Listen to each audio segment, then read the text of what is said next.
Assalamualaikum warahmatullahi wabarakatuh. Salam sejahtera bagi kita semua. Shalom, Namo Swastiastu, Namo Buddhaya, Namo Dharmaya, Namo Sanghaya. Salam kebajikan, Sampurasun, kanggo rencangan mahasiswa Fakultas Hukum. Keren gak tuh? Keren banget. Kita juga harus melestarikan budaya gitu ya. Gitu kan. Baru belajar tadi sama ini. Ngapain kita nih, Bang? Sekarang ya kita ngobrol-ngobrol lah. Ngobrol-ngobrol lah ya. Ngobrol santai. Aduh, ini ngomong-ngomong ini belum diperkenalkan nih. Ya siapa nih namanya? Ya oke, buat teman-teman semua perkenalkan, saya Irfan Alfian Syahdinanda, mahasiswa Fakultas Hukum Universitas Pasundan angkatan 2018. Sekarang Irfan di caretaker jadi apa, Pak? Di caretaker alhamdulillah dikasih kepercayaan buat jadi koordinator divisi 2, yaitu tentang perihal pematangan pedoman kemahasiswaan di Fakultas Hukum Universitas Pasundan. Buat teman-teman juga perlu diketahui, ini Kevin ini ketua BPMK periode 2019-2020 ya? Iya. 18 atau 20? Awal-awal masuk loh pokoknya 18-19 betul. 18-19 ya. Udah enggak, tapi udah enggak. Sekarang kita mau ngomongin draft pedoman berarti ya. Betul, pedoman kemahasiswaan. Lumayan tebel juga nih ya. Ini sampai 27 halaman berarti. Ya. Ini buat perumusannya berapa lama, Pan? Perumusan itu kita mulai dari bulan September sampai Maret kemarin, kurang lebih 6 bulan. 6 bulan. Sekitar 6 bulan untuk perumusan itu. Setiap hari itu berarti perumusannya. Ya 2 hari sekali lah kita pasti rapat gitu. Dihadirin sama semuanya, kita sama anggota-anggota caretaker semuanya? Atau? Untuk sistemnya itu, jadi kan di caretaker itu ada beberapa bidang atau beberapa divisi. Jadi untuk perumusan mengenai materinya tuh apa aja itu dari divisi 2, dari bidang 2. Kemudian nanti baru dibahas di rapat keseluruhan caretaker gitu. Kemarin juga dengar-dengar udah disahin ya? Ya betul. Kemarin sudah disahkan secara material dari Pak Dekannya langsung dari pihak fakultas. Jadi buat teman-teman semua, draft materi pedoman ini itu udah disahkan oleh Fakultas Hukum Unpas. Tanggal berapa kemarin? Kamis minggu lalu, tanggal berapa itu? Kamis minggu lalu ya? Kamis minggu lalu. Dihadirin sama teman-teman caretaker sama dari pihak fakultas berarti? Ya dari caretaker juga fakultas. Jajaran dekanat itu hadir semua.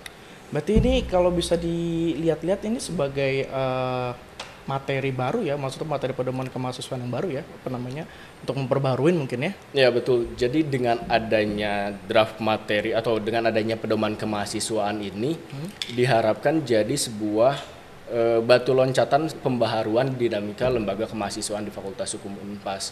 Karena kita juga harus mengejar perkembangan zaman gitu, nggak bisa dengan yang udah-udah atau masa lalu terus. Kita juga harus melihat ke depan gitu. Gimana caranya bahwa branding lembaga kemahasiswaan Fakultas Hukum Unpas tuh bisa diakui lah oleh universitas-universitas lain gitu, dipandang dengan baik gitu.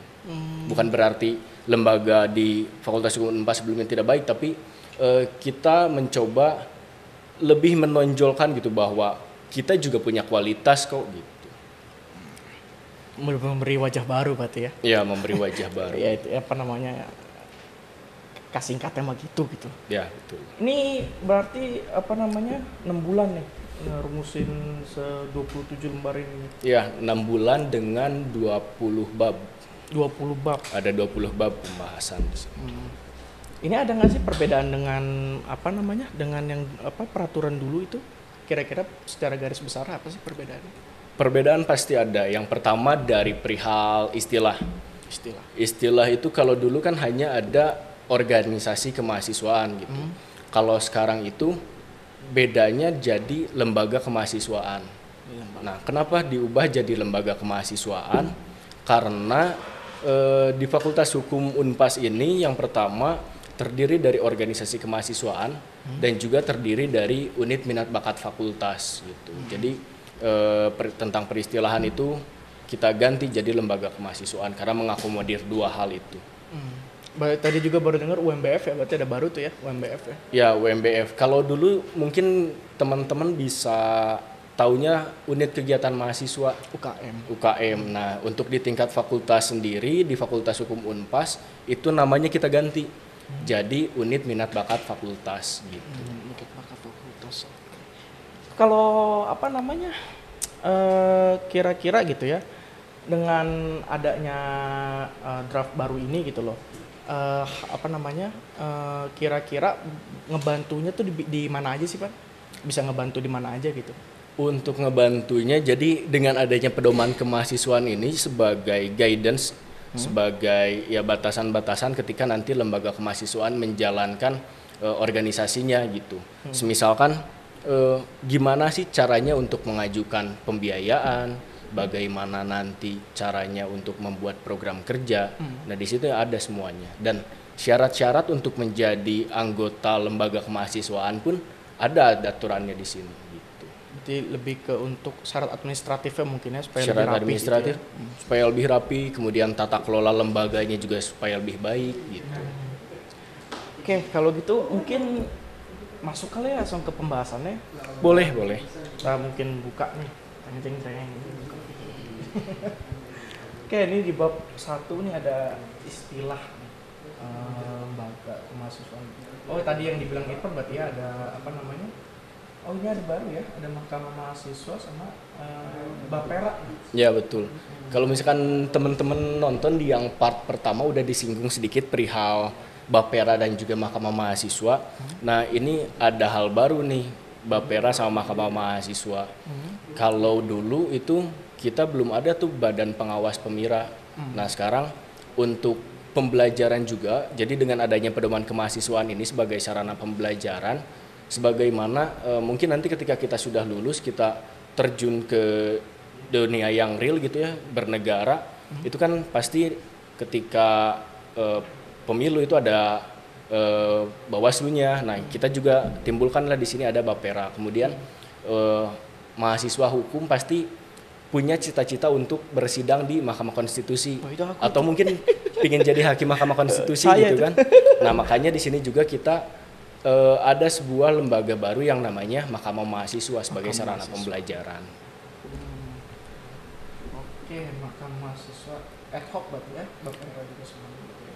Oh, ya. Untuk Mahkamah Mahasiswa bersifat ad hoc. Gitu. UMBF ini tadi kan udah dibahas mungkin apa namanya, tadi pertama tuh kayak peristilahannya gitu kan, dulu kan UKM gitu loh. Tapi kalau sekarang itu berarti dia masuk berarti ya ke dalam ke lembaga kemahasiswaan ya? Ya, masuk dalam lembaga kemahasiswaan, masuk dalam struktural gitu. Struktural. Oke, kalau di bidang istilah itu kayaknya. Jadi kedua ini ada bab 2 tentang tugas dan tanggung jawab fakultas ya. Ya, tugas dan tanggung jawab fakultas ya, sebagaimana kita berada dalam sebuah institusi, lembaga kemahasiswaan ini ada dalam satu wadah, di mana wadah itu Fakultas Hukum Unpas gitu. Jadi memiliki tugas dan fungsi juga sebagai pembina gitu bagi lembaga kemahasiswaan yang ada di Fakultas Hukum Unpas gitu, dan juga bertanggung jawab atas segala kegiatan mahasiswa. Jadi ketika nanti mahasiswa akan membuat sebuah kegiatan, itu memang harus sepengetahuan dan seizin dari fakultas. Karena bagaimanapun ya, ibaratnya fakultas ini sebagai orang tua lah. Kita yang ada di lembaga sebagai anaknya gitu. Berarti ini juga mungkin sebagai bukti nyata berarti apa namanya, fakultas turun tangan gitu ya untuk apa namanya, ke mahasiswanya gitu ya. Betul, bahwa fakultas juga aware gitu untuk mahasiswa gitu. Oke, berarti ada pembantu dekan 3, ada tugasnya ada perencanaan ya? Ya, di pedomannya ada terkait dengan perencanaan, pengorganisasian, pengaturan, pengelolaan, pengendalian gitu. Oke, berarti mungkin langsung ke ini ya, yang bab 3 nih, struktur dan kedudukan lembaga kemahasiswaan. Wah, ini nih yang apa mungkin lebih mendalamnya tadi ya, yang kita bahas pertama-tama ya. Betul. Oke, bisa jelasin tuh Pan apa namanya? Jadi dia kan ada, berarti kan kalau dilihat di sini tuh kayak ada hierarkinya dan juga ada apa namanya, skemanya gitu. Coba bisa dijelasin tuh Pan? Ya, dengan adanya struktur dan kedudukan lembaga kemahasiswaan ini lebih kepada apa ya? Dibilang mempertegas, mungkin bisa mempertegas gitu, bahwa ya kita sebagai lembaga kemahasiswaan yang berada dalam satu instansi itu tentu ada yang namanya pembina atau dibilang atasan mungkin ya semacam itulah. Jadi adanya pembina. Nah di sini tuh bahwa pembina atau yang menjadi penanggung jawab adalah dekan. Dekan sebagai pembina penyelenggaraan lembaga kemahasiswaan yang dibantu oleh pembantu dekan 3 atau wakil dekan 3 sebagai pelaksana pembinaannya. Nah dari situ di bawahnya itu barulah ada lembaga kemahasiswaan tadi, ada organisasi kemahasiswaan, ada juga unit minat bakat fakultas. Nah perihal organisasi kemahasiswaan juga kalau dulu tuh cuman ada BEM dan juga BPM gitu. Kalau sekarang untuk organisasi kemahasiswaan itu ada 5, Vin. Jadi yang pertama itu ada BPM, ada BEM, kemudian ada Mahkamah Mahasiswa, ada Badan Pengawas Pemira, ada Komisi Pemilihan Umum Raya atau Komisi Pemilihan Umum Mahasiswa. Jadi benar-benar dengan adanya pedoman ini kita pembelajaran lengkap tuh, pembelajaran tentang kenegaraan tuh. Trias politika aja ya. Trias politikanya kita wujudkan nih di tingkat fakultas gitu. Gitu. Berarti ada 3 lembaga baru ya, Mahkamah Mahasiswa, Badan Pengawas Pemira, itu Komisi Pemilihan Umum Mahasiswa gitu ya. Ada 2. Ada 2. KPUM waktu KPUM itu udah ada berarti. ada. Ya. Bisa nggak sih dijelasin gitu apa namanya? Kira-kira kenapa sih ini tuh dibentuk gitu loh? Yang 2 lembaga baru tadi gitu. 2 lembaga baru ini dibentuk yaitu tadi karena kita juga perlu mengejar dinamika kelembagaan gitu. Dan juga sebagai adanya lembaga ini sebagai sarana pembelajaran gitu. Jadi bukan cuman masuk lembaga tuh ya buat ngisi waktu kosong doang tapi nggak dapat manfaat apa-apa. Tapi dengan adanya ini ya kita bisa dapetin pembelajarannya juga gitu. Kayak mungkin tadi Mahkamah Mahasiswa sebagai ciri khas dari Fakultas Hukum Unpas dong. Mahasiswa hukum tentu yang ditonjolkan pasti terkait dengan hukum, persidangan segala macam. Apalagi pasti banyak dari teman-teman mahasiswa juga yang bercita-cita jadi hakim, bahkan jadi hakim konstitusi itu kan pencapaian gitu. Oke. Kalau gitu kita mungkin ke konsep yang bab 4 berarti. Ini konsep pola. Wah ini ya apa namanya nih? Udah terstruktur ya apa namanya waktu-waktunya ya. Ya. Ini kira-kira bisa dijelasin nggak Pan di konsep ini tuh apa namanya waktu-waktunya gimana gitu? Nah ini yang menjadi penting ketika kita berlembaga bahwa konsep lembaga kemahasiswaan itu seharusnya ada 3 tahapan. Yang pertama itu tahap perencanaan, yang kedua tahap pelaksanaan, yang ketiga adalah tahap evaluasi. Kenapa itu menjadi penting? Karena sebagaimana kita berlembaga atau berorganisasi, kita mengorganisir suatu badan gitu, perlu perencanaan yang matang. Jadi untuk konsep lembaga kemahasiswaan ke depannya, itu yang pertama dia harus ngelakuin tahap perencanaan dulu. Dalam tahap perencanaan itu gimana nantinya nyusun aturannya gimana, kemudian program kerja selama 1 periode atau 1 kepengurusan itu gimana, kemudian pengurusnya siapa aja nih di tahap perencanaan itu nanti dibahas di situ. Selain itu juga dengan adanya tahap perencanaan ini supaya adanya lembaga kemahasiswaan itu benar-benar dirasakan manfaatnya buat mahasiswa.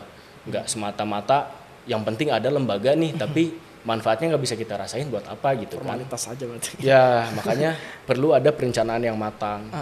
Jangka waktu perencanaan ini itu 1 sampai dengan 1,5 bulan. Baru setelah itu nanti masuklah ke tahap pelaksanaan program kerja. Dan juga setiap pelaksanaan program kerja itu harus ada evaluasi.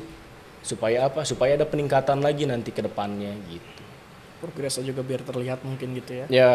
Berarti kalau bisa dilihat-lihat nih hampir setahun berarti ya kalau kita apa namanya ngelihat ini gitu ya. Hampir setahun ada ya. Ada 1 tahun jadi tahapan-tahapan ini dilaksanain dalam waktu 1 tahun dan itu nggak akan kerasa 1 tahun tuh. Iya, matang sih tapi ntar jadinya gitu ya, kan. Betul.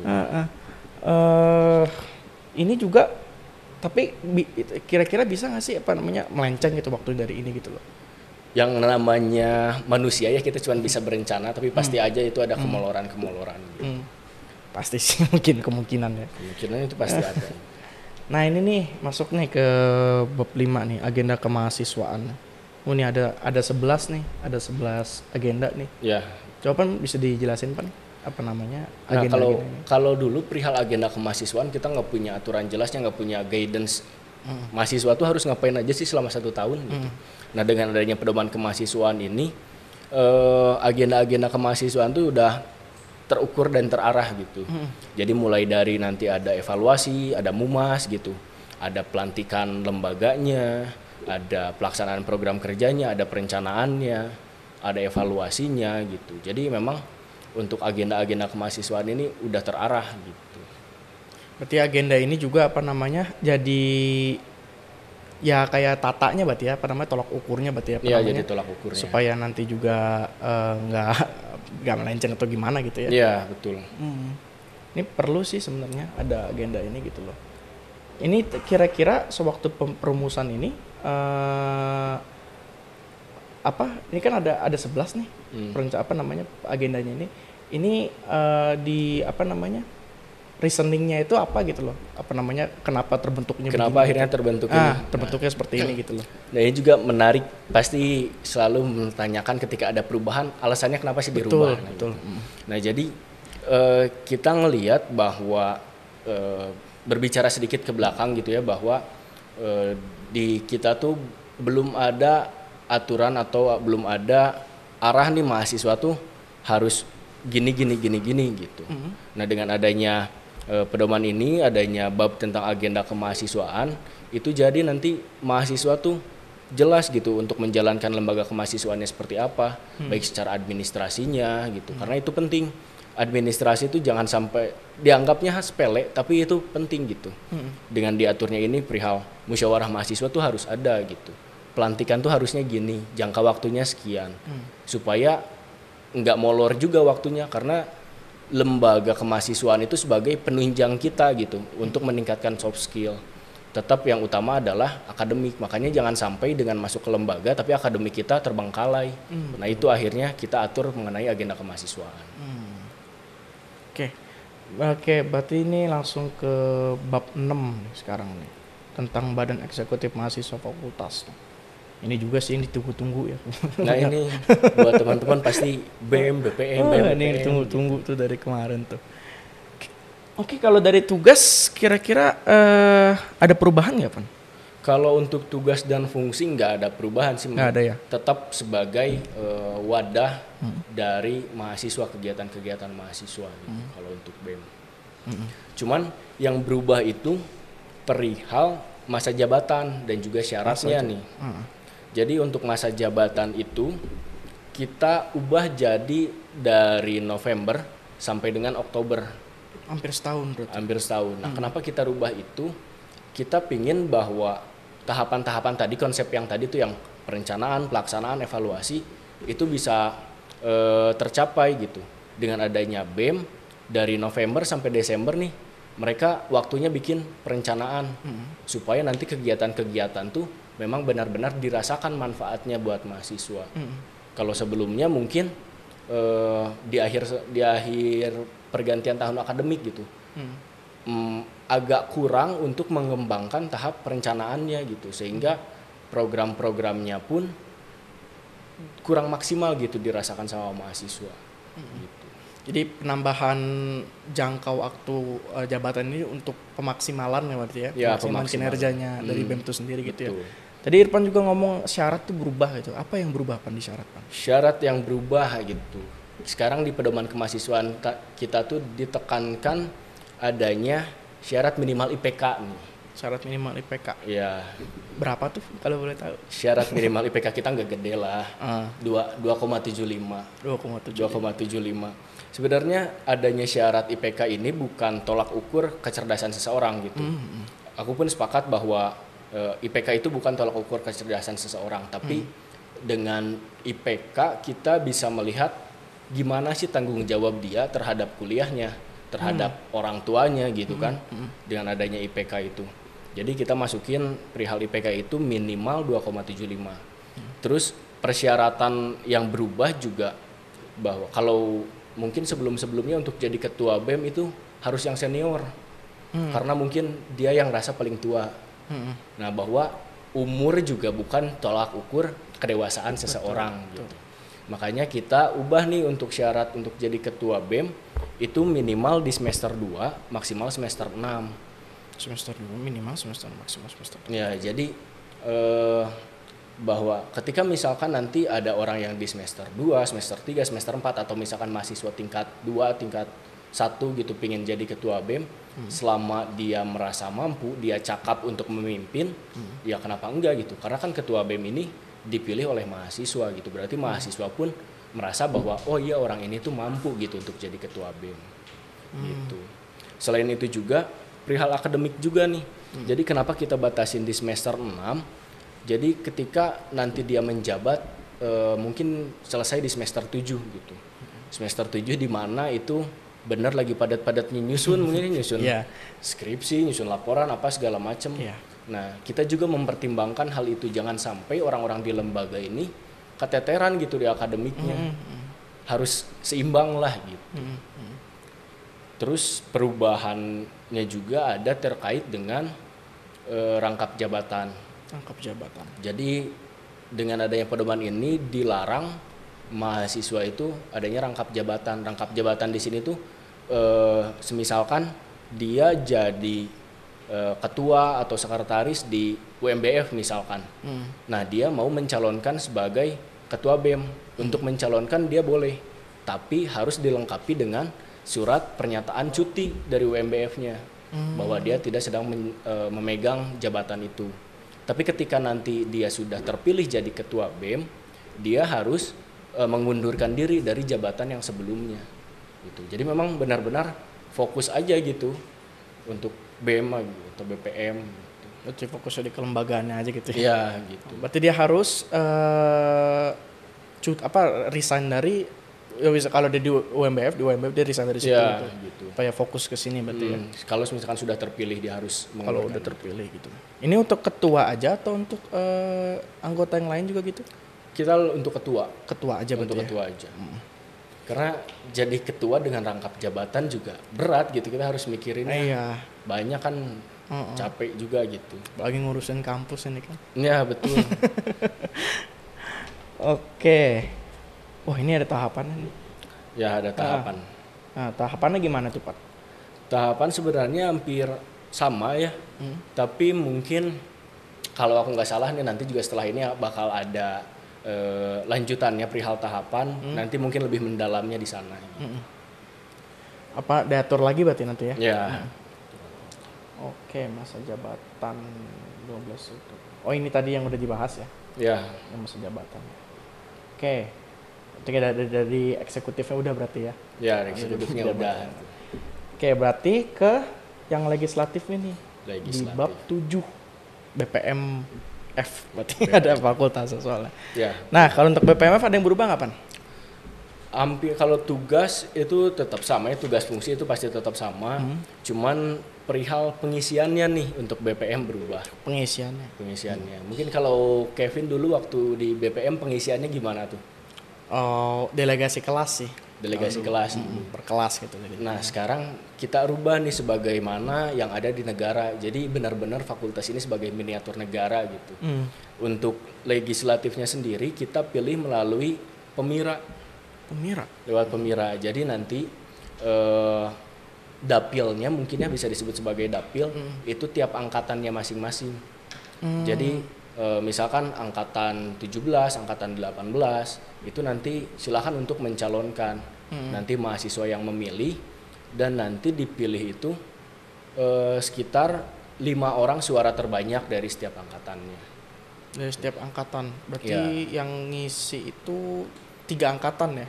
Ya, 3 angkatan karena sama dari semester 2 sampai dengan semester 6. Semester 6. Berarti kira-kira 15 orang berarti? 15 orang, ya 15 sampai 21 orang untuk 15 kuota. 21 orang. Berarti yang beda banget berarti ya sama ini ya? Beda. Jadi pemira ya.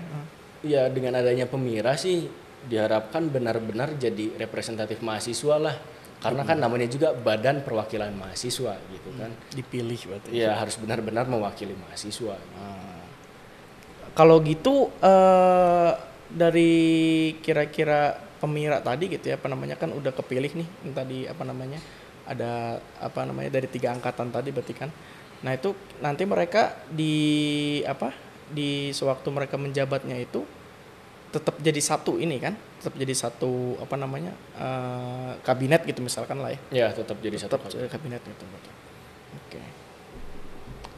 Oke, kalau strukturnya ada yang berubah nggak, Pan? Kalau struktur itu ada, jadi untuk pengurusnya sendiri itu yang pertama ada pimpinan. Bukan ketua lagi, betul. Bukan ketua lagi. Jadi pimpinan itu terdiri dari ketua dan juga 2 orang wakil. Oh. Kalau waktu itu kalau nggak salah ketua sekretaris bendahara ya. Iya. Nah sekarang itu jadi ada ketua, ada 2 orang wakil.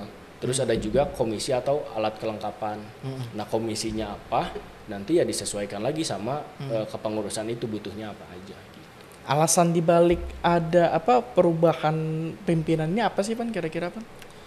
Kita mengacu ke DPR. Ya, sebagaimana tadi kan dibilang bahwa dengan adanya pedoman ini sebagai sarana pembelajaran nih. Karena yang kita lihat mungkin di Fakultas Hukum Unpas ini mereka juga senang untuk berpolitik gitu. Mungkin nanti setelah lulus ada yang cita-citanya jadi anggota dewan, jadi gubernur misalkan, gitu kan. Bahkan karena kan alumni kita juga banyak tuh yang jadi anggota dewan gitu kan. Nah itulah sebagai sarana pembelajaran gitu di situ. Berarti lebih ke belajarin tentang administrasinya berarti ya? Administrasi negara berarti ya? Ya betul. Keren sih. Keren. Oke, kalau syaratnya sama atau ada yang beda? Syaratnya hampir sama. Sama yang tadi BEM tadi berarti? Iya sama. Oke, tahapannya juga berarti nanti dibahas lagi ya? Iya betul. Lebih lanjut ya. Nah kalau masa jabatannya gimana, Pak? Masa jabatan sama kayak BEM, dari November sampai dengan Oktober. Oh, setahun juga berarti? Setahun. Hampir setahun. Oke. Oh, ini nih ke bab yang selanjutnya, pembekuan kepengurusan. Waduh nih. Mau istirahat dulu nggak nih? Ini ngomong terus nih, lagi puasa, aus ya. Nih tolong dong, siapin minuman. Jangan kegoda sama rayuan itu ya. Anti godin club. Ya. Oke, berarti langsung aja kali ya. Kita lanjut. Ke bab 7, pembekuan kepengurusan BMF dan BPMF. Ya. Kita merumuskan bahwa pembekuan itu jangan kepada lembaganya gitu. Karena ketika pembekuan dilakukan kepada lembaganya, akhirnya mahasiswa yang jadi korban. Betul. Jadi ya mahasiswa jadi mau ada kegiatan bingung gitu kan. Betul. Gimana. Jadi akhirnya ya pembekuan lah langsung masuk ke pengurus. Kalau misalkan memang pengurus itu terbukti secara sistemik nih menyalahgunakan wewenang atau misalkan melanggar aturan-aturan yang ada. Jadi dan itu nanti ketika dilakukan pembekuan kepengurusan itu nanti fakultas tuh yang akan langsung turun tangan karena bagaimanapun ya kita bagian dari fakultas gitu. Fakultas juga harus memperhatikan kegiatan-kegiatan mahasiswa gitu. Kita juga nggak bisa egois gitu. Berarti langsung dari fakultas tuh ya kalau ngurusin ini ya. Oh, gitu. Ini ini juga sih yang jadi ini jadi kalau dibekuin ini berarti dia sekarang lebih ke personalianya berarti ya, bukan ke si strukturnya berarti bukan ke badannya gitu ya. Karena benar juga tadi sih. Kan kalau misalkan nggak ini roda pemerintahan kalau di satu cacat kan yang ada kan gitu. Jadi ribet gitu kan. Ketika misalkan ada sesuatu yang rusak, ya yang rusaknya yang diperbaiki. Lembaganya ini nggak salah gitu, tapi yang salah ya pengurusnya ini. Gitu. Iya, supaya nggak kosong lagi. Gitu. Iya. Oh, ini baru nih. Ini di bab 9 ada penyelesaian sengketa. Ini ada bentuk sengketanya ada 4 ya, Bang? Ya, bentuk sengketanya ada 4. Coba Bang boleh jelasin? Jadi untuk sengketanya sendiri ada 4. Yang pertama itu tentang pelanggaran administratif. Jadi pelanggaran administratif ini terkait dengan tata cara atau prosedur atau mekanisme yang berkaitan dengan administrasi Pemira. Nah itu nanti lembaga yang berwenangnya itu adalah Bapera. Yang baru itu tadi. Yang baru itu tadi. Kemudian yang kedua itu ada sengketa Pemira. Sengketa Pemira ini adalah sengketa antara paslon dengan paslon atau paslon dengan penyelenggara Pemira dengan KPUM. Nah itu nanti lembaga yang berwenang menyelesaikannya itu Bapera juga. Nah, terus ada juga pelanggaran kode etik. Pelanggaran kode etik ini merupakan pelanggaran terhadap etika penyelenggaraan pemira. Jadi misalkan anggota dari Bapera atau KPUM-nya ini bermasalah, nah itu masuk ke dalam pelanggaran kode etik. Nanti yang menyelesaikannya langsung fakultas tuh. Karena ya mahasiswa sama mahasiswa kan mungkin agak susah juga. Iya. Dan yang terakhir ada perselisihan hasil pemira atau misalkan hasil penghitungan suaranya lah. Gitu. Nah, hasil penghitungan suaranya ini ketika ada salah satu paslon yang merasa bahwa wah ini pemiranya curang, ini pemiranya nggak benar gitu. Nah itu nanti yang menyelesaikan Mahkamah Mahasiswa dengan ya tentunya paslon-paslon juga harus mempersiapkan bukti-buktinya gitu. Jadi ibaratnya ya kita belajarlah gimana persidangan gitu dari awal sampai dengan akhir. Gitu. Persidangan MK ya. Ya. Oke, kalau apa namanya ini menarik nih yang terakhir ini yang apa namanya perselisihan hasilnya gitu kan, karena ini baru juga berarti kan apa namanya ada MM juga baru kan Mahkamah Mahasiswa ini. Ini kira-kira gitu ya apa namanya balik lagi ke reasoningnya gitu loh. Ini kenapa sih kira-kira apa namanya kan kita juga ngeliat nih ada Bapera nih baru nih gitu apa namanya di sengketa ini sama diselesainya sama Bapera sama MM gitu loh. Nah jadi reasoningnya apa gitu Bang? Kenapa di pembedaannya beda-beda banget gitu loh sekarang? Ya terkait perihal reasoning, perihal alasan gitu bahwa ketika ada perselisihan atau apapun itu kita pada saat itu nggak tahu nih cara penyelesaiannya gimana, cara menyelesaikannya gimana. Nah sekarang kita bentuk nih ada Bapera, ada Mahkamah Mahasiswa. Jadi jikalau misalkan nanti kedepannya ternyata ada perselisihan, ada ya mungkin sengketa-sengketa, kita tahu nih untuk penyelesaiannya tuh tahapannya tuh ke sini loh gitu, dan itu ke sini gitu. Jadi ya sebagai upaya buat pembenahan, upaya untuk pembelajaran juga gitu. Karena untuk teman-teman jadi sarjana hukum itu bisa masuk ke segala aspek itu, segala hal gitu. Jadi ya mungkin nanti ada yang di Bawaslu, ada juga di Mahkamah Konstitusi gitu. Makanya ya kita buatlah Fakultas Hukum ini sebagai selain dari pembelajaran akademik, tapi peningkatan soft skill mahasiswa ini juga ditunjang gitu melalui apa? Melalui adanya lembaga-lembaga ini. Gitu. Berarti konsepannya bener-bener ini ya mirip kenegaraan berarti ya penyelenggaraan kenegaraan. Keren. Oke. Ini HTN banget. Oke, lembaga penyelesaian sengketa jadi Bapera Mahkamah Mahasiswa berarti ya. Ya. Nah, mekanismenya ini gimana? Untuk mekanismenya, jadi kalau misalkan mekanisme pembentukan KPUM sama Bapera itu nanti antara BEM dan juga BPM itu ngebentuk namanya panitia seleksi atau pansel. Jadi pansel. Jadi sejak awal memang BEM sama BPM ini dikonsepkan untuk saling kolaborasi, saling kerjasama. Jadi ada juga tuh proses check and balance-nya di situ. Jadi nanti ketika BPM dan juga BEM ngebuat pansel, pansel ini nanti membuka pendaftaran calon komisioner KPUM dan juga Bapera. Nanti diseleksi, hasil seleksinya nanti dirundingkan dengan fakultas. Nanti fakultas yang akan memutuskan 5 orang komisioner KPUM dan juga 5 orang komisioner dari Bapera. Nanti ditetapkan oleh dekan gitu. Nah nanti perihal anggota KPUM dan Baperanya itu nanti diserahkan lagi ke 5 orang komisioner itu. Gitu. Berarti si pansel ini dia mahasiswa biasa ya? Atau ya, mahasiswa biasa? Mahasiswa biasa panselnya. Oh, berarti siapapun nanti bisa daftar. Aturan nanti lebih lanjut berarti ya? Ya, nanti ada aturan teknisnya gitu. Teknis, oke. Terus kalau misalkan untuk Mahkamah Mahasiswa, untuk Mahkamah Mahasiswa ini sifatnya ad hoc. Ad hoc, tapi Mahkamah Mahasiswa ini kita bentuknya semacam pelatihan. Jadi nanti mungkin dari pembantu dekan 3 atau wakil dekan 3 kerjasama dengan laboratorium hukum. Karena Fakultas Hukum Unpas juga kita punya laboratorium hukumnya nih. Yeah. Jadi nanti kerjasama membuat semacam pelatihan hukum acara Mahkamah Konstitusi. Nah nanti di situ jadi proses pembelajaran tuh. Ketika nanti mahasiswa mau ikutan silakan daftar. Setelah keluar dari situ dapat sertifikasi. Nah nanti yang bisa jadi hakim Mahkamah Mahasiswa itu yang sudah mengikuti sertifikasi atau pelatihan hukum acara MK. Dengan syarat antara lain ya IPK nih buat yang jadi hakim Mahkamah Mahasiswa itu minimal 3,30. Wah, 3,30.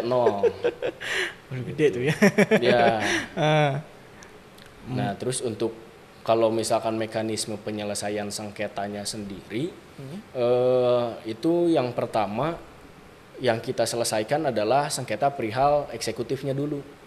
BEM-nya dulu. BEM-nya dulu. Jadi nanti pada saat pemira ada jeda waktu 7 hari untuk mengajukan permohonan 7 hari ke Mahkamah Mahasiswa. 7 hari untuk mengajukan permohonan semisalkan diduga adanya kecurangan.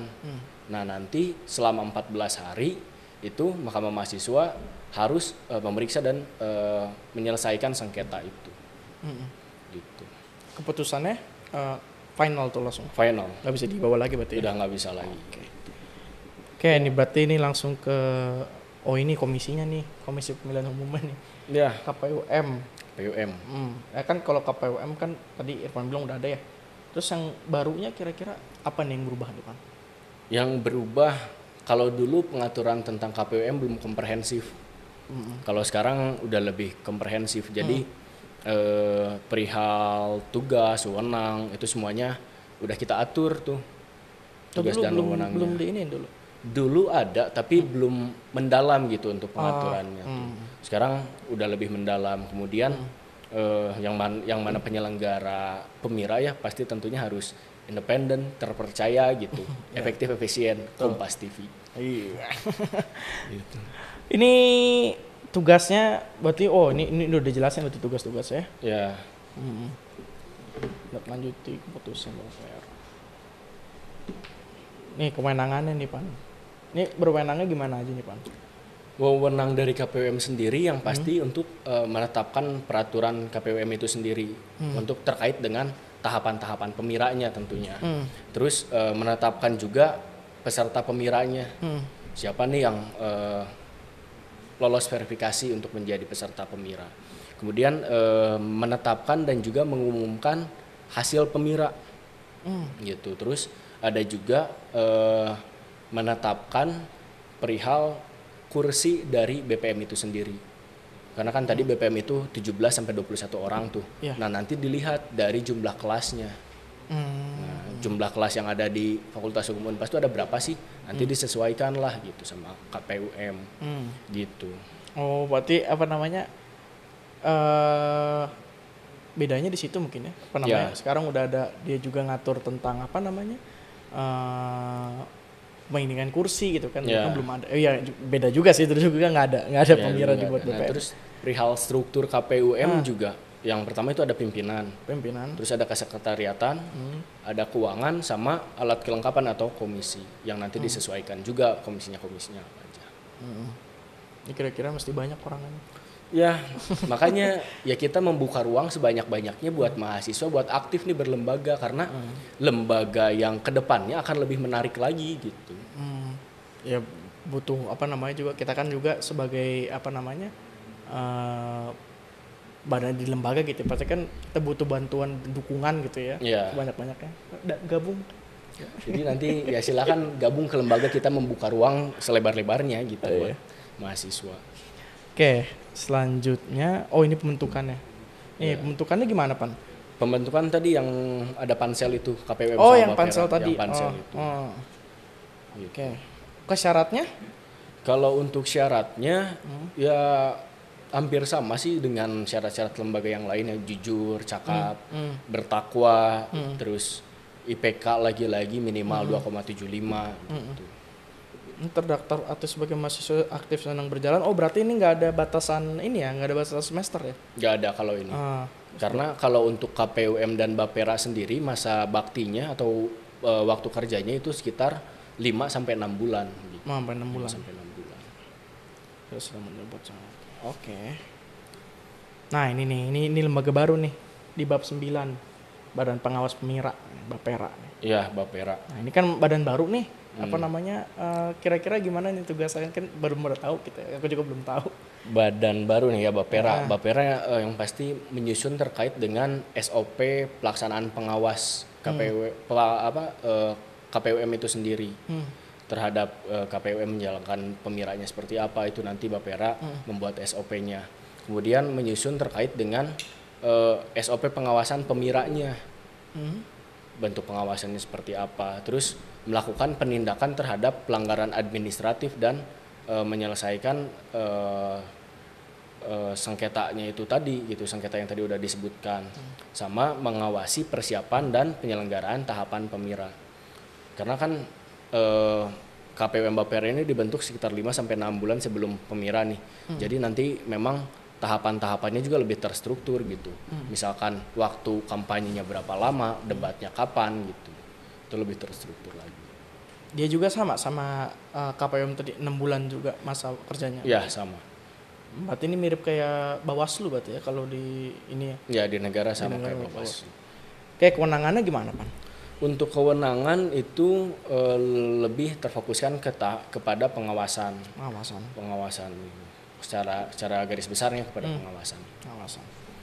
Oke. Nah, pembentukannya sama yang tadi. Pembentukannya sama dengan ada pansel berarti. Ya, ada pansel.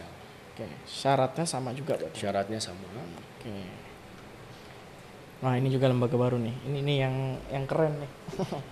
Bab 12 ya? 12. Mahkamah Mahasiswa. Oh, ini baru berarti lembaga yudikatif baru ya di. Ya, lembaga yudikatif baru. Ya ciri khas dari Fakultas Hukum lah gitu. Ya ini apa namanya nih? Ini sih yang paling tadi juga apa namanya dari tadi gitu ya. Keren nih gitu kan.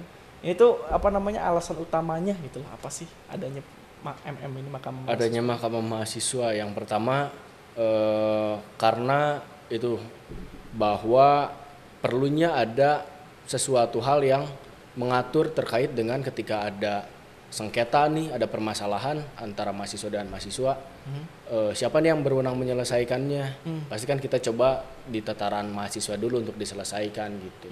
Selain itu juga ya lagi-lagi sebagai sarana pembelajaran gitu. Makanya ya kita lengkapin lah, ada eksekutif, ada legislatif, ada yudikatif sebagai sarana pembelajaran gitu. Pembelajaran di bidang yudikatif berarti ya? Ya, karena kalau misalkan di kelas kan kita lebih ke teori, tapi kan prakteknya kita bingung nih harus gimana. Nah, makanya disinilah akhirnya ada lembaga-lembaga itu. Kalau kewenangannya, tugasnya berarti mirip-mirip lah ya kayak pengadilan gitu ya, kayak hakim gitu. Ya, kalau Mahkamah Mahasiswa saat ini itu lebih terfokuskan ke penyelesaian hasil pemiranya. Oh, gitu. Sengketa untuk pemira tugas wewenangnya ya. Okay. Ada syarat-syaratnya juga? Syarat-syaratnya hampir sama, cuman yang tadi perihal IPK itu minimal 3,30. Terus juga udah lulus mata kuliah hukum acara Mahkamah Konstitusi. Itu semester 4 kalau kita ya? Kalau angkatan 2018 semester 4, angkatan di bawah kita itu semester 3. Dan dengan nilainya juga itu nilainya harus lulus dengan nilai A. Oh. Jadi memang ketat untuk jadi hakim gitu. Biar juga ngelotok berarti ya, jadi hakim juga ya biar ngerti ya. Oke. Masuk. Oh, berarti juga ini walaupun di sini ada terdaftar mahasiswa sedang berjalan, tapi karena tadi ada persyaratan dia harus udah Mahkamah Konstitusi, berarti kira-kira semester 3 baru bisa ya? Iya, semester 3. Semester 3 ya. Nah, ini sertifikasi apa nih Pak maksudnya Pak? Sertifikasi jadi nanti itu dari pembantu dekan 3 kerjasama dengan lab yang bikin pelatihan hukum acara MK tadi. Nah, itulah jadi sertifikasinya. Jadi semacam pelatihan gimana sih untuk hukum acara Mahkamah Konstitusi ketika penyelesaian sengketa atau apa segala macam nanti di situ. Jadi kita buka ruang juga seluas-luasnya buat mahasiswa yang emang berminat, silakan masuk ke pelatihan itu. Nah, nantinya untuk yang menjadi hakim Mahkamah Mahasiswanya itu atas pertimbangan dari lab dan juga fakultas gitu. Dengan syarat-syarat yang udah ada di pedoman. Apakah gimana sih selama dia pelatihan atau sertifikasi aktif atau enggak? Terus progresnya seperti apa gitu. Terkait IPK-nya aman atau enggak gitu. Sertifikatnya bentuk plakat atau gimana belum tahu juga. Belum tahu juga itu nanti. lebih ke hal-hal teknis gitu kan. Keren sih. Kan oh ini dapat ini gitu kan. Iya, kadang lagi sertifikasi pelatihan hukum acara MK gitu. Nanti buat apa namanya, berarti dia sidang juga bisa ngebantu sertifikasi itu ya? Ya, Oke, ini bab 13 berarti. Pendirian, pemberhentian, pengaktifan lembaga kemahasiswaan. Nah, mau di prosedur UMBF. Nah, UMBF ini baru nih kan ya? iya. Nah, ini apa namanya, gimana nih pendiriannya nih UMBF ini nih? Untuk pendiriannya sendiri, jadi bahwa UMBF ini unit kegiatan yang emang mana sentralisasinya ada di BEM. Jadi sebelum UMBF ini berdiri sendiri, itu selama 1 tahun dia harus aktif dulu nih kegiatannya di BEM. Aktif 1 tahun itu perihal terkait dengan dia sudah mewakili fakultas gitu, baik di tingkat regional, nasional ataupun internasional. Jadi sudah mewakili fakultas, kegiatannya aktif, terus syarat administrasinya terpenuhi. Nanti BEM melakukan verifikasi tuh, benar enggak syarat-syaratnya udah terpenuhi. Kalau misalkan udah, nanti dikasih nih ke BPM. BPM nanti akan melakukan verifikasi ulang dan juga ada semacam uji publik mungkin ya. Jadi nanti nanya ke mahasiswa, perlu nggak nih kegiatan ini dijadikan lembaga gitu. Nah nanti kalau misalkan memang dipandang perlu, nanti sama BPM disalurkanlah ke fakultas melalui pembantu dekan 3. Nanti pembantu dekan 3 juga ngelakuin verifikasi. Verifikasinya ada 2. Yang pertama verifikasi administrasi, yang kedua verifikasi faktual. Gimana sih realitanya, apakah benar atau enggak. Kalau misalkan ternyata tidak terverifikasi, nanti fakultas bisa meminta perbaikan untuk dilengkapi syarat-syaratnya atau menolak pendiriannya. Kalau misalkan terverifikasi, nanti akhirnya disampaikan kepada dekan. Dekanlah nanti yang ngeluarin surat keputusan pendirian UMBF itu tadi. Gitu. Tadi yang di awal itu tadi apa Van? Jadi dia harus udah ngelakuin kegiatan tuh 1 tahun berarti? Ya, udah kegiatan 1 tahun. Baru bisa ditetapin lah ya dia jadi anggota.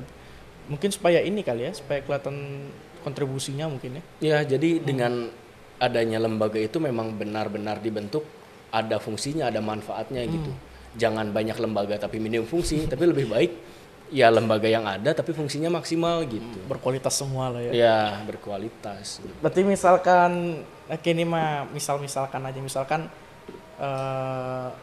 aku pengen diriin badan literasi hukum misalkan gitu ya. Berarti itu aku harus organisasi itu harus udah aktif dulu setahun berarti gitu kan? Ya, aktif setahun dan menjadi perwakilan fakultas. Jadi perwakilan fakultas gitu. Berarti aku ituinnya ke BEM berarti. Kayak gitu berarti selanjutnya tadi yang dijelasin. Ya. Oke. Misalkan nanti teman-teman ada e-sport kan sekarang lagi banyak tuh e-sport. Kalau misalkan nanti daftar e-sport lomba ngewakilin FH Unpas nih, bisa tuh aktif nih selama 1 tahun di BEM. Terus mereka pingin jadiin UMBF, itu boleh. Jadi ya kegiatan-kegiatan mahasiswa ya benar-benar didukung lah gitu. Tuh yang suka mainan tuh. Bikin sana. Betul. Berarti ini ya apa namanya, dengan UKM kalau dilihat agak beda berarti ya? Sebenarnya mirip-mirip, cuman ya peristilahan aja yang beda. Berarti nanti dia apa namanya, kalau udah terverifikasi jadi badan yang tadi ya apa organisasi kampus seperti tadi kan? Ya. Oke. Nah ini syarat pengajuannya nih Pan. Ini gimana Pan? Syaratnya selain tadi yang udah aktif selama 1 tahun di BEM, itu minimal 13 orang anggota. Dia punya 13 orang anggota minimal. Termasuk sih ketuanya? Termasuk pengurusnya, ketua, sekretaris, bendahara. Nah, kenapa 13. Jadi 13? Karena kita pikir 13 orang juga udah bisa untuk menjalankan keorganisasian gitu. Dengan ketua, sekretaris, bendahara, 10 orang anggota gitu. Terus ada juga dokumen administrasinya, yaitu yang pertama terkait dengan ruang lingkup kegiatan UMBF-nya nih apa. Nah antara UMBF juga nggak boleh ada kegiatan yang sama nih ruang lingkupnya gitu. Terus harus ada susunan pengurus dan juga program kerja selama 1 tahun. Mengikuti tadi konsep pola lembaga kemahasiswaan yang perencanaan, pelaksanaan, evaluasi. Terus ada juga terkait dengan bukti keikutsertaan kegiatan sudah mewakili fakultas gitu selama kegiatan itu tuh ada di bawah BEM gitu untuk syarat-syaratnya. Berarti dia ini ya kalau dilihat jadi apa ya? Jadi di fakultas tuh juga dia jadi lebih terstruktur berarti ya? Ya, UMBF ini ya. gitu. Berarti apresiasi fakultas juga nih. Ya, betul. Apresiasi dari fakultas juga. Nah, ini apa nih, Pan? Ada perpanjangan izin minat bakatnya apa maksudnya? Ya, jadi untuk UMBF ini konsepnya kita perpanjangan izin. Jadi setelah didirikan itu nanti perpanjangan izin kayak STNK lah. Diterbitin nanti 1 tahun sekali perpanjangan gitu, perpanjangan STNK. Nah, kita juga sama di sini bahwa nanti sudah ada SK pendirian pelaksanaan selama 1 tahun. Nah, 1 tahun harus melakukan perpanjangan izin operasional. Gitu. Ini kira-kira kenapa gitu harus diperpanjang izinnya gitu loh? Kenapa harus diperpanjang izinnya? Supaya bahwa adanya UMBF ini memang benar-benar terarah gitu. Jelas kegiatan-kegiatannya. Jangan sampai hanya ada lembaganya aja gitu, tapi kegiatan-kegiatan yang bermanfaat buat mahasiswanya nggak ada. Gitu. Akhirnya ya makanya kita juga mendorong supaya lembaga-lembaga di fakultas ini lebih aktif lagi gitu, mengadakan kegiatan yang bermanfaat buat mahasiswa. Hasilnya juga biar lebih terlihat mungkin ya? Ya. Oh, ini bisa dibubarin juga tapi? Bisa dibubarin. Kenapa tuh kalau dibubarinnya? Kenapa tuh? Untuk pembubaran sendiri itu semisalkan 3 tahun berturut-turut tidak melakukan perpanjangan izin. Nah, itu bisa dibubarkan. Terus kepengurusannya terbukti secara terstruktur, sistematis dan masif, TSM tuh. Melakukan pelanggaran aturan atau menyalahgunakan wewenang, nah itu bisa dibubarkan. Gitu. Nah, yang jadi catatan nih buat teman-teman UMBF bahwa ketika tadi syarat-syaratnya sudah terpenuhi, terus kemudian administrasi untuk perpanjangan izinnya tidak diurus, ketika nanti UMBF udah dibubarkan, itu mereka baru bisa mendirikannya lagi 5 tahun setelah dibubarkan. Waduh. Jadi lama tuh. Lama ya? Makanya sayang gitu kalau misalkan UMBF ini nggak melakukan perpanjangan izin karena untuk pendiriannya pun sulit, ada tahapan-tahapannya, ada birokrasinya. Ketika udah berdiri disia-siakan gitu. Ada masa idahnya berarti. Iya, masa kita udah berjuang terus udah didapetin terus disia-siakan kan nggak enak gitu. Nah, ya mirip-mirip gitulah. Oh, berarti tidak dapat izin operasional 3 bertahun berturut-turut, berarti kalau dia nggak ngajuin setahun berarti masih dapat SP mungkin ya? Ya, masih bisa ada tuh UMBF-nya. Tapi untuk kegiatan-kegiatan yang mungkin agak sulit gitu karena kan izin operasional juga nggak ada. Iya, dia juga kalau ada itu dia harus apa? Kalau dia ngadain kegiatan dia harus verifikasi ke BEM juga kan ya? Ya. Nah, perihal UMBF ini sifatnya eksternal. Ya, jadi mewakili fakultas. Tapi kalau misalkan UMBF ini mau bikin kegiatan yang bersifatnya internal nih, melibatkan mahasiswa banyak, itu dia harus koordinasi dengan BEM. Jadi nanti dilaksanakannya, dieksekusinya tuh berbarengan dengan BEM, kolaborasi antara UMBF dengan BEM. Gitu. Jadi biar juga ada hubungan baru berarti ya antara legislatif dan juga eksekutif ya dan juga lembaga luar berarti. Ya, gitu. Oke. Wow, berarti masuk nih sama pembahasan selanjutnya ke hubungan dan tata kerja lembaga kemahasiswaan.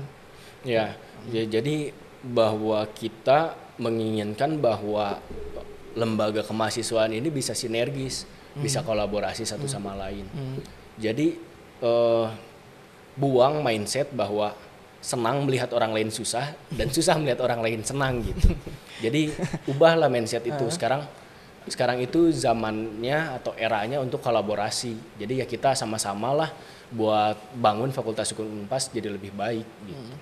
Kan lebih enak juga ya kalau misalkan kita kerjasama gitu kan. Betul. Hasilnya nanti kan juga bisa dinikmatin bersama gitu. Ya, benar.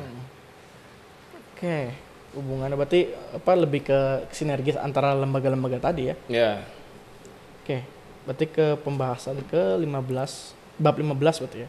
Ini sifat lembaga kemahasiswaan. Ini apa maksudnya nih, Pan? Untuk sifat lembaga kemahasiswaan yaitu tadi prinsip-prinsipnya bahwa lembaga kemahasiswaan ini harus dijalankan secara mandiri, kemudian kekeluargaan, adil, aspiratif, dan juga efisien gitu. Nah, ini jadi tertarik nih sama yang mandiri, sifat kelembagaan. Ini kan berarti kita juga ngomongin kalau tadi dengan BEM BPM gitu ya, dengan independensi berarti kan, independensi anggotanya gitu kan, terkait juga dengan sifatnya berarti kan. Nah, ini kira-kira bagaimana gitu upaya baru dari caretaker dan juga nanti ke depannya gitu loh, untuk menjaga independensi anggota lembaga kemahasiswaan ini gitu loh, supaya memang yang dia lakukan memang untuk umum gitu, untuk mahasiswa gitu, bukan untuk kepentingan golongan gimana gitu. Itu gimana kira-kira kan? Nah, itu perihal integritas dari dirinya sendiri. Jadi walaupun misalkan orang itu punya latar belakang apapun itu di luaran silahkan gitu, tapi ketika dia sudah masuk ke gerbang Fakultas Hukum Unpas, yang harus lebih menonjol adalah Fakultas Hukum Unpas gitu.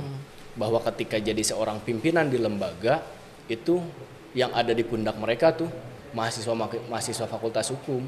Jadi ya itu yang harus diperhatikan, bahwa dia megang amanah mahasiswa-mahasiswa. Jadi jangan sampai adanya ego kelompok atau ego golongan. Lebih kedepankanlah mahasiswa-mahasiswa ini. Betul, bukan megang kepentingan kelompoknya aja gitu lah ya.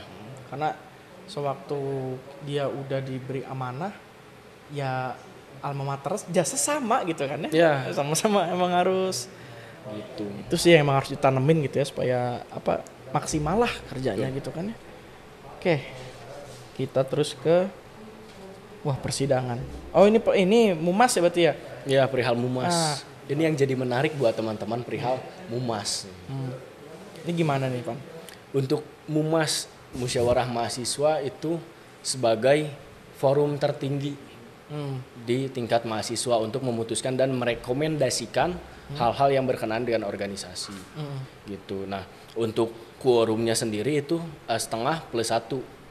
Nah, untuk pesertanya itu terdiri dari perwakilan tiap kelas dan juga ada perwakilan dari unit minat bakat fakultas. Oh, sekarang UMBF juga masuk. UMBF juga disertakan. Nah, tapi yang jadi catatan itu bahwa perwakilan kelas dan UMBF ini nggak boleh rangkap jabatan, maksudnya nggak boleh rangkap perwakilan gitu. Satu orang nggak boleh mewakili kelasnya dan UMBF berarti gitu? Ya, kayak gitu. Itu perihal Mumas. Oke. Kira-kira yang beda apa sih? Dari pelaksanaan Mumas yang sebelumnya? Untuk yang beda itu yang pertama terkait dengan agenda dan juga hasil dari Mumas itu sendiri. Agendanya? Ya, untuk agendanya itu bahwa yang pertama itu ada pengukuhan dan pengesahan ketua, wakil ketua BEM dan juga anggota BPM. Nah, terus selain itu juga pembahasan terkait usulan perubahan peraturan organisasi. Jadi masukan-masukan dari mahasiswa tuh tentang gimana sih ngejalanin BEM ke depan. Nah, itu berupa usulan. Ada juga yang paling penting adalah pertanggungjawaban kepengurusan BEM dan BPM sebelumnya. Dan juga kita juga buka rapat dengar pendapat. Itu untuk agendanya. Nah, perihal hasilnya sendiri itu yang pertama terkait dengan rekomendasi ketua, wakil ketua BEM dan juga anggota BPM yang nantinya akan dilantik oleh fakultas. Nah, selain itu ada juga rekomendasi materi muatan peraturan organisasi. Karena semisalkan peraturan muatan organisasi ini harus dilaksanain di Mumas apa segala macam gitu. Sedangkan nanti yang ngejalaninnya belum tentu dia serap dengan aturan itu. Betul. Jadi makanya lebih kepada usulan-usulan mana yang bisa dijalankan, mana yang enggak. Gitu. Dan juga ada garis besar kegiatan mahasiswa. Jadi usulan dari mahasiswa tuh kegiatan kemahasiswaan tuh mau ada apa aja sih. Nah, disitulah disampaikan. Oh, berarti ini dari jajak pendapat gitu, pendapat mahasiswa berarti ya. Dan juga tadi peraturan organisasinya berarti nanti lebih ke usulan mahasiswa gitu, dia pengennya apa gitu ya. Ya, gitu. Ini berarti kalau gitu jadi ada pertanyaan juga nih. Kira-kira apa sih yang mau dibentuk gitu dari Mumas? Apa sih yang mau katakanlah wajah baru Mumas gimana yang diharapkan gitu loh? Ya, sebagaimana namanya musyawarah jadi forum untuk kita diskusi, untuk kita mengukuhkan pendapat yang baik gitu.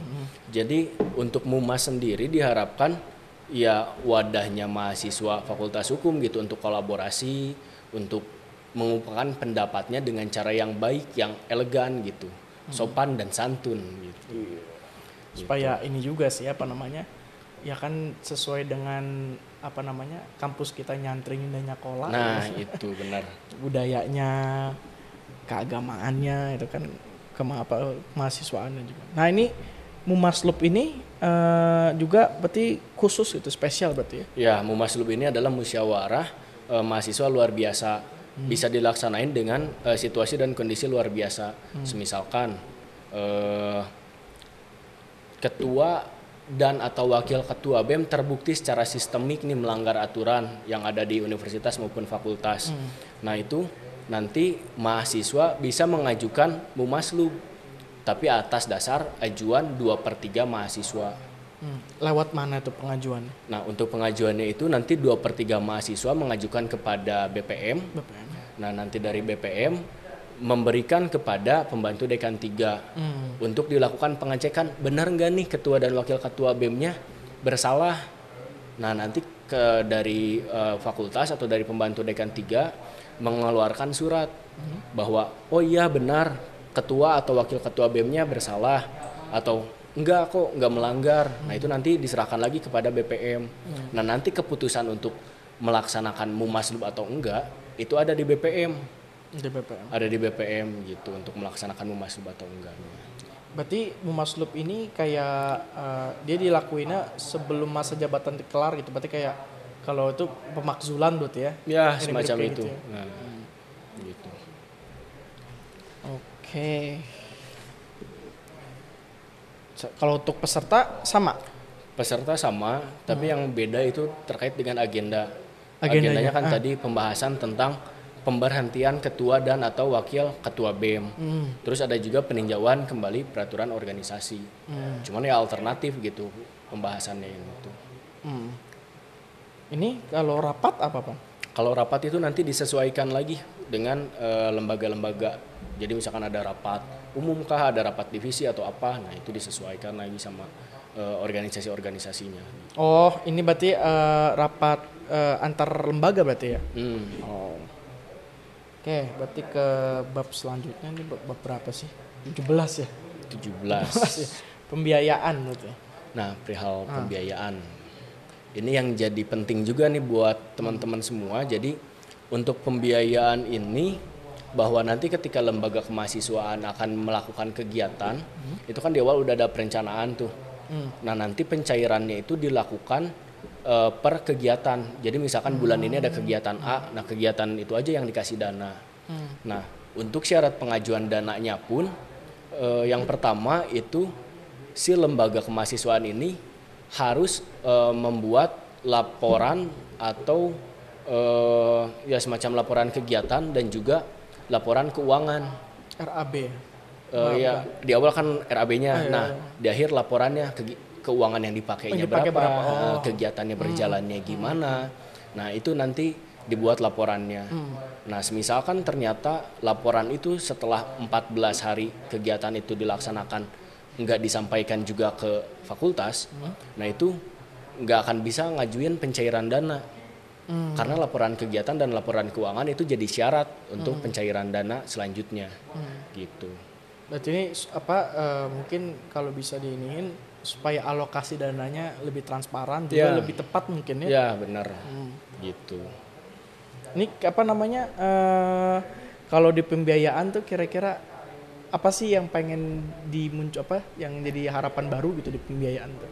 Yang jadi harapan baru yang pasti terkait dengan transparansi keuangan dan juga ya akuntabilitas dari penggunaan keuangan itu sendiri. Gitu. Itulah makanya ya perihal pembiayaan pun kita atur gitu. Bukan bermaksud untuk menyusahkan, tapi ya itu tadi supaya jelas gitu. Karena kan memang mungkin juga banyak ya yang memperfilanakan tentang uang kan tahu sendiri. Iya, kalau uang panas gitu. Panas ya. Kalau uang mah iya pasti gitu. Oke, ini ada selanjutnya di bab 18 ya. Pembinaan dan pengawasan. Ini apa maksudnya, Pak? Pembinaan dan pengawasan sama sih kayak tadi kedudukan fakultas. Jadi ya yang mana pembina dalam hal ini adalah fakultas wajib untuk melakukan pengawasan dan juga monitoring kegiatan supaya memang terukur dan terarah lah kegiatan-kegiatannya. Pengawasan monitoringnya dari maksudnya dilakuinnya sama siapa? Dilakuinnya sama fakultas. Fakultas. Jadi fakultas ya mungkin dari pembantu dekan 3 atau Pembantu dekan 3. Menugaskan orang untuk menjadi pembina misalkan. Nah, itu fakultas wajib untuk melakukan pengawasan dan pembinaan gitu. Oke, terus ke yang ke-19 ini ada hierarki peraturan kemahasiswaan. Kayak ketentuan perundang-undangan berarti ya. Ya, jadi ya kita supaya jelas lah hierarkinya, jangan sampai ada aturan yang bertabrakan gitu. Ya, bisa dijelasin apa singkatnya gitu sih Pak? Untuk hierarki sendiri yang pertama itu kita berpegang pada statuta universitas. Iya, Nah, di bawah statuta itu ada pedoman kemahasiswaan universitas. Seterusnya ada pedoman kemahasiswaan fakultas. Di bawahnya adalah aturan kemahasiswaan fakultas, dan di bawahnya lagi ada peraturan lembaga kemahasiswaan. Nah, peraturan lembaga kemahasiswaan ini nanti dibuatnya sama BPM. Sebagaimana dia legislatif kan, membentuk sebuah produk hukum. Nah, dan yang paling terakhir, yang paling rendah itu adalah peraturan organisasi. Peraturan organisasi ini nanti aturan internal dari masing-masing lembaga. Kayak ada ART berarti ya? Ya, semacam ada ART. Ini buat UMBF berarti ya, juga apa namanya lebih berarti ke sini ya? Ya, UMBF, BEM, BPM pun sama. BPM juga sama ya. Oke. Ini jenis apa ini? Jenis peraturannya gimana nih maksudnya? Kalau jenis peraturannya sih yaitu tadi hierarki bahwa tidak boleh bertentangan. Terus untuk pedoman kemahasiswaan tingkat fakultas itu yang berwenang membentuknya adalah fakultas. Kemudian peraturan kemahasiswaan itu dibentuknya sama fakultas. Peraturan lembaga kemahasiswaan dibentuk sama BPM.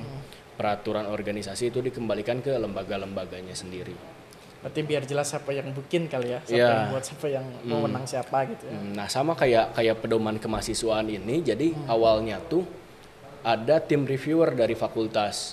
Jadi ada review aturan dari fakultas. Nah, fakultas pun ingin melibatkan mahasiswa untuk membuat aturan yang nanti dipakai sama mahasiswa. Akhirnya adalah Karteker bidang 2 khususnya.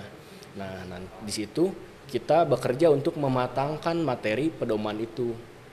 Jadi antara dari pandangan fakultas seperti apa, pandangan mahasiswa seperti apa, disatukan. Makanya jadilah materi pedoman kemahasiswaan ini gitu. Ya mungkin agak telat ya apa namanya, tapi tadi pengen ditanya tapi lupa gitu. Jadi sebenarnya caretaker di lembaga apa bidang 2 ini dia tuh fungsi utamanya tuh apa sih, Pak? Di bidang 2 sendiri itu fungsinya adalah pematangan pedoman kemahasiswaan. Yang ini. Ya, yang ini. Nah, berarti ini apa namanya? Program kerjanya bidangnya Irfan berarti. Ya. Hasilnya berarti. Ya, betul. Ya, 6 bulan bikin ini nih. Bikin ini. Aduh, ini terakhir ya? Ya, terakhir. Oh iya, sanksi. Nah, ini sanksi gimana nih, Pan? Kalau sanksi serem nih denger. Sanksi. Ya, ini makanya ditunda di akhir nih perihal sanksi. Jadi ya sebagaimana mahasiswa hukum kita harus taat hukum dong. Betul. Nah, makanya jadi ada sanksi nih. Sanksi sendiri ada sanksi akademik dan juga ada sanksi lainnya atau sanksi non akademik. Sanksi lainnya ini ada 2. Yang pertama sanksi pelayanan sosial, itu jadi kayak kita pengabdian kepada masyarakat, ngasih edukasi hukum ke masyarakat. Nah, yang kedua adalah sanksi administrasi. Sanksi administrasi ini adalah sanksi penggantian kerugian material. Misalkan kita ngerusak fasilitas kampus nih. Nah, itu nanti dikenain sanksinya bisa jadi sanksi administrasi untuk mengganti kerugian yang dialami. Kalau sanksi akademik gimana tuh, Pak? Kalau sanksi akademik itu ada di ranahnya Ibu Wadek 1. Oh. Gitu. Jadi kita nggak bisa masuk ke sana. Karena terkait akademik beda dengan kemahasiswaan. Jadi kalau pemberian sanksi ini dari fakultas berarti langsung ya? Ya, pasti dari fakultas langsung. Fakultas. Untuk perihal untuk anggota-anggota lembaga berarti ya. Ya. Gitu. Udah habis. Habislah itu. Ini apa nih aturannya apa? Itu daftar aturan turunan. Jadi sebagaimana pedoman sama kayak undang-undang dasar. Nah, untuk pelaksanaan itu kan ada undang-undang. Nah, sama gitu. Ini juga nanti ada aturan turunannya, aturan pelaksananya dari ini.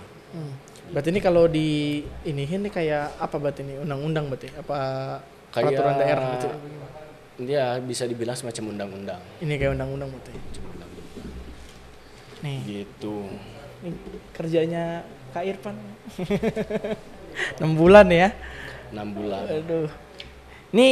Ini kali apa namanya udah mulai ke pertanyaan-pertanyaan terakhir mungkin ya. Ini waktu ini apa namanya susahnya gimana sih ngebikin ini tuh? Susahnya. Nah, ini nih mungkin buat teman-teman yang apa ya ibaratnya menyepelekan caretaker tuh ngapain sih, caretaker kerjanya apa? Bahwa bikin materi pedoman kemahasiswaan ini itu yang pertama kita juga ketika buat aturan harus melihat kondisi dan situasi dari mahasiswa itu seperti apa. Kita juga nggak bisa semena-mena dalam membuat sebuah aturan. Yang kedua perihal waktu. Caretaker juga di sini mahasiswa. Iya. Kewajiban yang pertama adalah kuliah. Gimana caranya kita ngebagi waktu antara kuliah, caretaker, kehidupan pribadi. Nah itu yang menjadi tantangan gitu untuk membagi waktu. Kemudian karena pandemi ya, jadi penyusunannya pun kadang ya 2 hari sekali, beberapa paling sering sih 2 hari sekali kita pasti rapat. Cuman terbatas jamnya gitu, karena tadi kan kuliah sampai sore, ya paling kita dari sore sampai maghrib. Dan ada satu waktu di mana kita ngebahas ini tuh benar-benar lebih dari 6 jam Ini. ngebahas ini tuh. Waduh, bahas apa ya kalau selama itu tuh? Ingat gak waktu bahas apa yang paling lama tuh waktu ngebahas apa tuh? Paling lama perihal BEM BPM, Mumas, karena itu yang sentral kan untuk mahasiswa. Jadi kita harus benar-benar pikirin yang sebaik-baiknya, yang seadil-adilnya buat mahasiswa. Soalnya konsekuensinya besar banget itu ya. Iya, betul. Dibantu berapa orang itu bikin? Di bidang 2 sendiri itu mahasiswanya ada 4. 4 orang. Ada 4 orang. Kita selalu komunikasi sama dosen juga gitu. Oh, ada dosen pembantu juga berarti. Ada dosen juga untuk memberikan pandangannya gimana sih. Nah, berarti kalau ini tuh pertanyaan intinya gini Pan. Jadi kan dengan udah adanya draft ini ya, udah disahin juga ya, tinggal diundangin kan berarti. Udah disahkan, tinggal nanti pengesahan undang-undang. Pengesahan undang-undang itu kapan kira-kira? Kalau itu ya kita sih upayakan di bulan ini atau di bulan Mei. Bulan ini atau bulan depan berarti? Ya untuk pengundangannya. Tapi secara materi ini udah disahkan, udah diterima gitu, secara materi. Tapi berarti belum bisa dijalankan berarti ya? Ya menyusun misalkan dari narasi ini jadi pasal berapa. Nah itu yang sedang disusun. Berarti ini udah jadi apa? Udah sah lah ya berarti? Ya udah sah. Tinggal nunggu pengundangannya berarti. Tinggal nunggu pengundangan. Nah kan ini udah disahin nih, dia juga udah kerja keras Irfan dan kawan-kawan kan ya, dan kawan-kawan caretaker tentunya. Nah harapan besar gitu secara inti dan garisnya itu, kira-kira apa sih yang diharapin sama Irfan dan kawan-kawan sewaktu ngebikin ini lama gitu ya? Kira-kira apa sih yang diharapin dari lembaran ini gitu loh? Harapannya dengan adanya pedoman kemahasiswaan ini, lembaga kemahasiswaan ini bisa lebih bermanfaat, bisa ngelihat ke depan tuh lembaga kita mau jadi apa. Jadi sebuah branding lembaga kemahasiswaan yang baik lah gitu, yang terpandang. Oh iya, udah FH Unpas lembaganya tuh bagus nih, kegiatannya gini gitu. Harapannya itu sih bahwa lembaga kemahasiswaan lebih bermanfaat lagi buat mahasiswa dan bermanfaat juga buat masyarakat umum gitu. Juga mungkin bisa lebih teratur ya, karena kan ada ini gitu ya.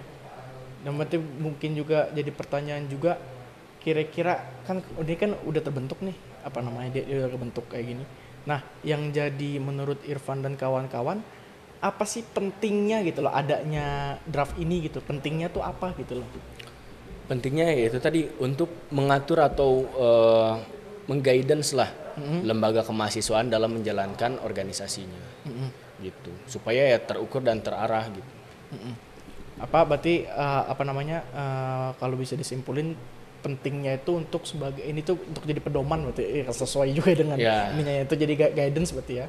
Kalau harapannya ya berarti untuk supaya merapihkan berarti ya, lebih singkatnya merapihkan juga supaya lebih tertib mungkin ya dengan adanya draft materi ini gitu ya, gitu berarti. Ini kira-kira gitu ya Pan, ini masih bisa diubah lagi nggak, apa udah Kalau diubah udah enggak, karena kan sudah disahkan materi. Oh, kalaupun diubah berarti nanti ada mekanisme khusus berarti ya.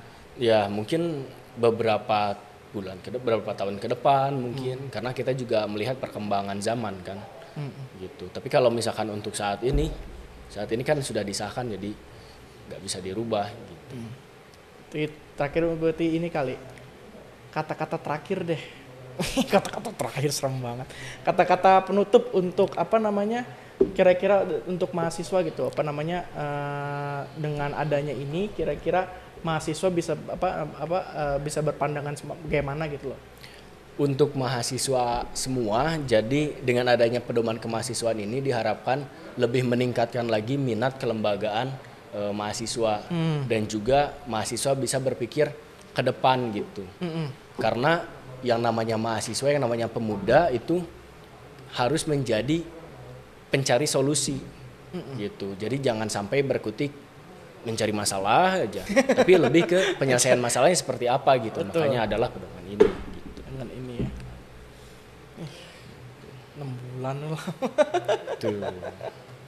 Berarti udah sih sebenarnya apa namanya. Ini makasih banyak gitu ya untuk apa namanya Irfan dan juga kawan-kawan di Caretaker yang udah susah payah untuk ngebuat ini gitu ya. Kita mungkin dari mahasiswa bisa bilang berterima kasih mungkin ya, apa namanya, diwakilin mungkin sama saya gitu ya, dan juga semangat dan juga sukses terus buat Irfan gitu ya. Ini makasih banyak juga nih buat waktunya, apa namanya udah mau untuk menjelaskan ini gitu, dan juga makasih juga untuk fakultas sudah menyediakan prasarananya gitu untuk apa namanya kegiatan sekarang gitu loh. Jadi mungkin kedepannya Irfan masih sibuk di mana lagi nih? Sibuk sih ya di UMBF sih. Oke deh kalau gitu, makasih banyak ya Pan ya. Siap, makasih banyak. Iya untuk apa namanya teman-teman yang lain apa namanya untuk bisa juga nge-follow IG Caretaker berarti ya. Gimana itunya? Caretaker FH Unpas. Caretaker FH Unpas, dan juga jangan lupa ditonton atau didengerin podcast dari FH Unpas. Gitu. Ini juga kalau mau tahu IG-nya apa Pan? IG-nya bisa di Irfan Alfiansyah. Oke, mungkin berakhir apa namanya podcast kali ini gitu. Makasih buat teman-teman semua yang udah mau dengerin obrolan kita gitu ya. Buat yang berpuasa semangat terus, semoga puasanya lancar dan juga semoga diberi keberkahan sama Yang Maha Kuasa. Akhir kata, Assalamualaikum warahmatullahi wabarakatuh.